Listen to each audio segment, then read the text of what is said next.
What's up, Teen Talk fam? It's your host, So Shy. I'm here with Miss KK. KJ. Your boy Deshaun B. Thank you all for tuning into our show. Today we are discussing the difference between Black privilege and spoiled children.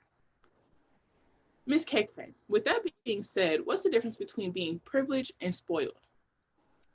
Okay, so this is a hard question. I personally feel like being privileged is having all the resources. So your family being able to provide for you in ways that other parents are able to provide for your kids. So you get the essentials and you get some added on to. That's privileged. But being spoiled, I think, is a type of mentality of I deserve to get everything I want. To me, that is the difference between being privileged and being spoiled. Okay, and I actually agree with that. And I like the way you worded it because, everybody in my family would call me spoiled, but I'd be like, I'm not spoiled. Like, I don't want to say, I don't know what I am. I'm in between, if I could say, but it's just like you said, privilege plus a little bit added on. It's like a little sprinkle on top. That's not like yes, it's the icing on the cake. You know what I'm saying? Yeah. And I feel your pain because I grew up being called spoiled just because my mom never really told me no. But what bothered me is because I never gave her a reason to tell me no. So I got good grades. I didn't get in trouble. I never went to the office. I never talked back to her. So why should she just tell me no just because she can say no to me when there's nothing to get there's nothing for me to get in trouble with. So people be like, oh, you spoiled. You always give her everything she wants. And my mom is like, no, I don't do nothing. So and I feel like we are like the same people, honestly, like the same type of, we brought up the same way because I was never told no. And when I'm told no, I mean, I do get a little booty hurt, but I'm good. Like, I don't sit up there and complain about it to my mom. Like, I couldn't get this and I couldn't get that. Like ungrateful. I'm grateful for everything that I get today. And even though I still try to help my mom with everything, I try to get a job. And when I get a job, I pay my own phone bill. I'm good. I'm like a responsible teen, Donald, with that being said, what's the difference between being privileged and spoiled to you? I ain't gonna lie, Miss KK, she definitely explained it. That was the explanation, and I'm going to say what she said. I appreciate that. Honestly. How about you, Deshaun? I'm definitely gonna say when it comes to being spoiled, I feel like if you don't get no consequences, you spoiled. Because privilege is like what KK said, you get the extras with that sprinkle on top, but spoiled is when you can just do whatever you want and there's no consequences. Your child can talk to you any old kind of way and they just know ain't nothing gonna happen outside to go to your room. You still get your phone, you still get everything that you need, but just go to your room. That's the definition of spoiled to me. Yeah, I don't think none of us in here is spoiled like that. I could never. How about you, KJ? Why do you think Black kids should be taught to be self-sufficient? I mean, this is a good question. It's really, it's not necessarily hard to answer, but you want to make sure that you word it right. I feel like we are in a situation to where we have to really, in a sense, provide for ourselves when we get out into the real world. So it's like, you have to learn how to provide when you're a child. Okay. How about you? I think KJ is on the right path of what he's trying to say. And I feel like if we are specifically talking about Black children, I think it's more of a necessity because I feel like our parents have an added on responsibility of teaching us how the world is going to treat us and making sure that we're able to handle that situation. Because you don't want to ever be in a situation where, like, I've been in a few situations, and because my mom has told me and prepared me for it, I have been able to bounce back. But you don't ever want to be in a situation where you don't get a job because of you being Black, and you're sitting there and you like, I don't understand, and you kind of just give up.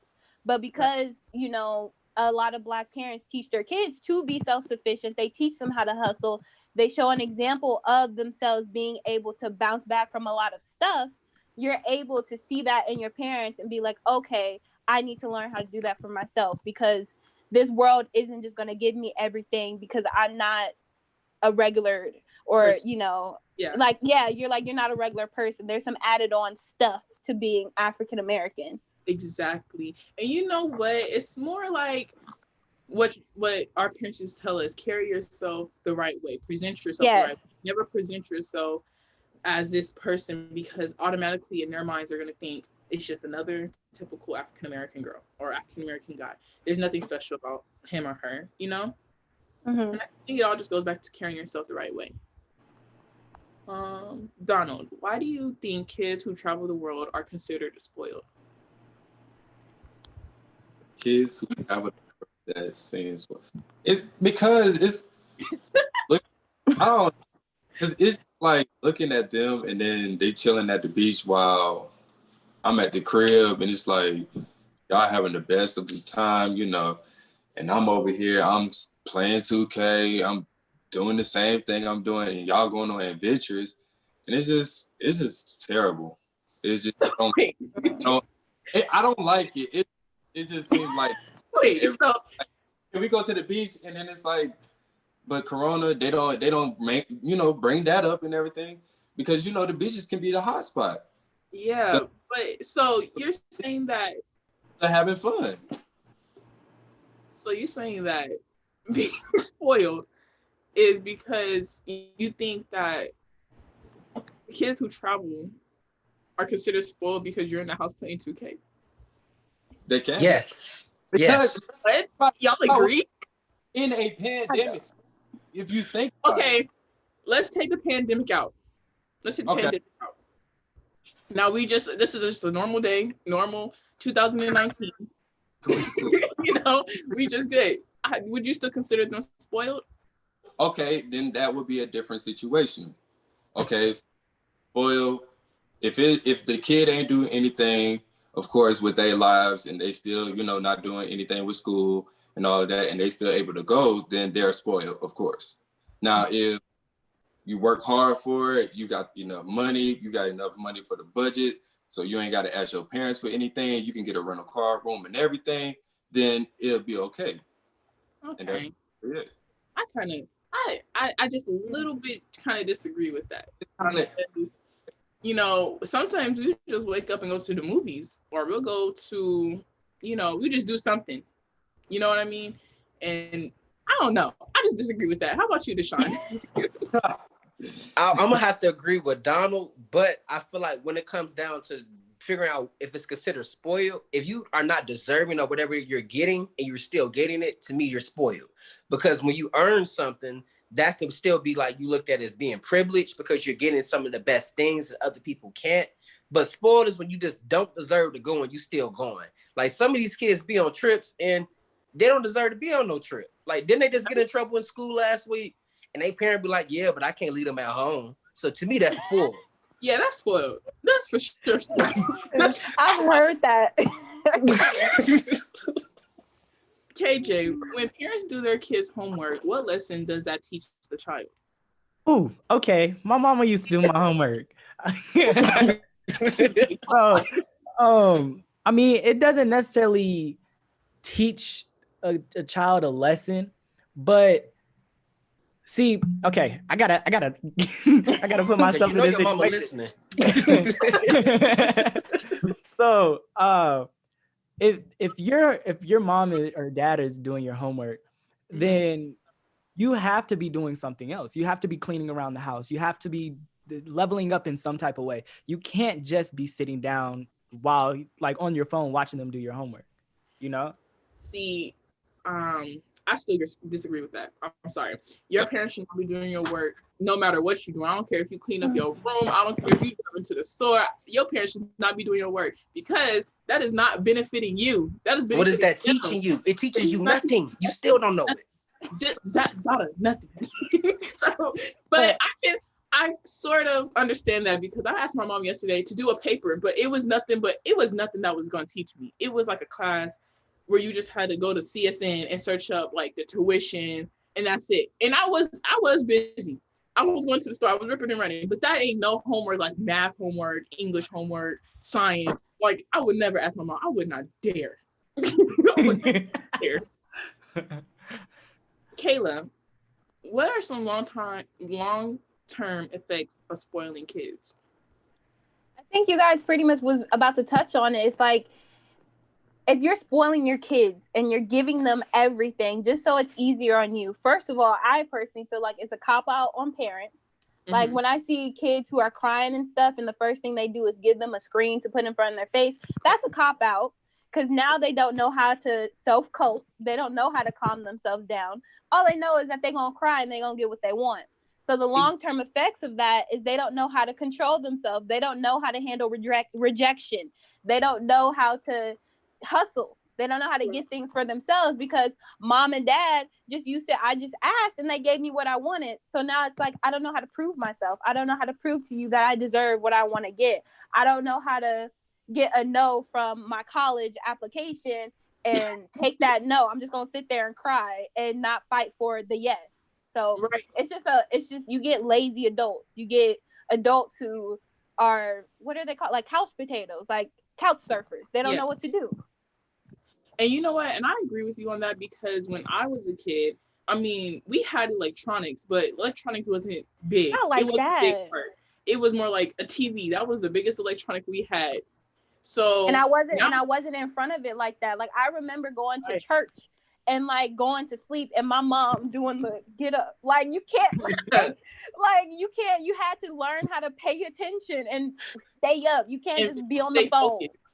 Look, as a kid, going to church used to be long, especially when you hungry.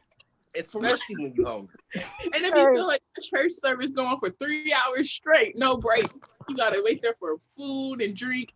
Oh, it's so. Ooh, it's and it's like they always used to talk about kids too. So you just like, oh, you gonna talk about me and I'm here, okay, whatever. Like, but you couldn't zone out or do nothing, especially when they didn't bring them donuts like on first Sundays. You know, you used to get a little something before service started. But, exactly. You know, now with the kids, it's more like they have so much technology. It's like Apple coming out a product every month. It's a new TV. It's something always new. And kids and their parents are going to buy it, or they have it for themselves, but they give it to their kids, if that makes sense. Yeah. And it's like, you know, I don't understand that. I mean, I did have a phone at the age of 6, but it was an Obama phone. It was not a touch screen, no BlackBerry. It was just a regular phone. I called my mama from. You want to FaceTime, man? No. KJ, how about you? I mean, like, I seen the weirdest junk the other day. It was this 5-year-old with an iPhone 11. So it's the same thing that Miss KK was talking about. She was talking about they're putting electronics in front of kids, not knowing the long-term effects. So I truthfully feel like that's spoiled. That's spoiled to me. That's spoiled to me. Yes, it is. Deshaun, let's look at an example some children would consider spoiled behavior. Felicity Huffman and Lori Loughlin paid to get their children into university and even manipulated test scores. What do you think of this situation? I feel like just them doing anything when it got to do with them test scores is not teaching your kid anything. To me, when you apply to college, that's the best feeling, knowing that you took that test, you applied, you got accepted. You put in that groundwork to get what you wanted. If my parent is easily able to throw a couple of thousand for me to get up in there, I'm not about to take no test. I'm gonna feel like that the whole ground, everything is gonna be paid for me. And I feel like that doesn't teach you anything, because sometimes when one door closes, it teaches you to open up another one. And if a kid never experienced a door being closed on them, I feel like they never know how to go through those go through life battles. Right. And you know what?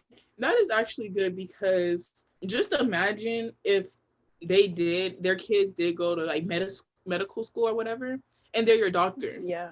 Like, okay, first of all, you cheated. Your parents paid for this, and you're trying to give me medicine and trying to check up on me. I think not. I would never. And that's why I'm kind of skeptical with doctors nowadays, because you never know if they for real. They be misdiagnosing you, talking about you only got 30 days left to live. You go to the next doctor, they say you fine. Like, what's going on? Yeah, you have to give like a bunch of opinions, and it's a whole situation when it comes to that. But I definitely agree with what Deshaun said. And it's one of those things too, of just like, it makes it easier for them to just go to a different college. Because what if you got me into this college and I don't like the college? Oh, mom, can you go over to Harvard and throw them a couple million so I can get in next semester? Like, how dare you? I'll be so hurt. It's so mad. What a life to live. What a life to live. Donald, what's your definition of a good parent? Definition of a good parent is someone who definitely listens to, their children. Someone who definitely apologizes when they're wrong. Yes. Oh. I know you go deep into it, but we got to work on that. Right, and with parents that doesn't apologize to their kids, they just tell you to come on and eat. How do you feel about that? I mean, okay, so me, I didn't really get in trouble a lot because I had an older sister, so she was the one with. So I kind of like watched my sister, and I thought if I did that, I would get in trouble. So common sense would say, don't do that. So I don't really, have an answer for that, honestly, because okay, I feel the same way you feel, because at the end of the day, my mom did the same thing. She still do. She don't apologize. She'd be like, come on and eat, or you want to go to the store with me? And I'd be feeling some type of way, but I mean, it's food. It really get to a person that I don't know. I just don't expect apologies, and I don't really have respect for them. Like if you did something and you don't apologize for it, or if you do apologize for it, I wouldn't care. I could care less. Like I don't accept it. That's just me now. But I never got in trouble as a kid. Also, I was the baby. I was the only child for 10 years, and then my little sister came along. Then I started getting in trouble for grades and chores, and I'm like, okay, ma'am, no, we're not gonna start doing this. This is not it. How about you, Deshaun? To answer your question, when it comes down to the parents talking about some of the food is ready, I felt that to the core, because that's something a grandparent would do. Your grandparents would make you mad, and then they feel like because they cook good that, I'm about to make his favorite. That's about to make it right. Go on, come on. Like, no, I still got an attitude. I don't care what you put in my face. I still got an attitude. I'm gonna eat so it, I just feel like they don't like to apologize because they always feel like they right. And so they all, by them thinking they always right, they not about to say, I'm sorry, because that means they gonna say, okay, look, I was wrong. And they don't ever want to say that. And it's, it's always like that. And I really feel like some kids can't handle it and some kids can. What about KK? You want to add on to that?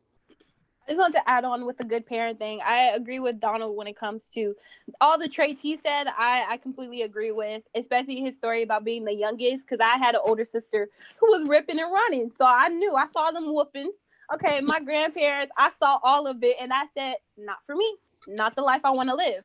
So it never happened to me like that.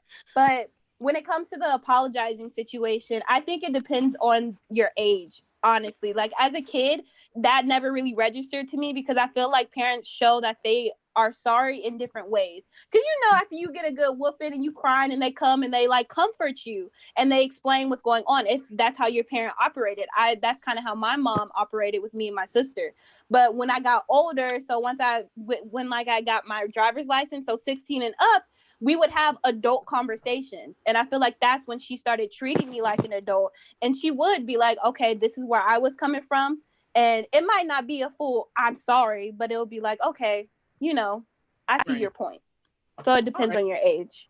You know what? I like you. You explain it so well. And we are having a really good conversation. Thank you all for tuning into this Teen Talk discussion. Be sure to follow us on Instagram at Teen Talk Vegas 881 and also check us out at teentalkvegas.com. Keep it locked for more Teen Talk.